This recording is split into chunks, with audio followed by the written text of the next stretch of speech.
Champions লিগে এক রাতে কিলিয়ান এমবাপ্পের দুটি রেকর্ড ভেঙে দিলেন দুই তরুণ তারকা। বার্সেলোনার লামিন ইয়ামাল ও বায়ার্ন মিউনিখের কিশোর প্রতিভা লেনার্ট কার।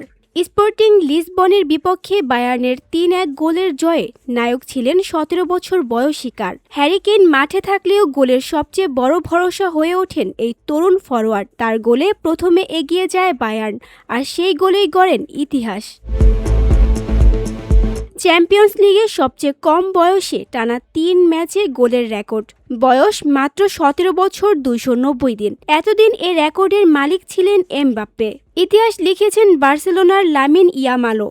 আইনট্রাক্ট ফ্রাঙ্কফুর্টের বিপক্ষে গোল না পেলেও জুলস কুন্দেকে দিয়ে করানো একটি অ্যাসিস্টেই তিনি ছুঁয়ে ফেলেন আরেকটি বড় অর্জন, চ্যাম্পিয়ন্স লিগে ১৮ বা তার কম বয়সীদের মধ্যে সবচেয়ে বেশি গোলে অবদানের রেকর্ড। এমবাপ্পের ১৩ অবদানকে ছাড়িয়ে ইয়ামালের সংখ্যাটি এখন ১৪-৭ গোল ৭ অ্যাসিস্ট।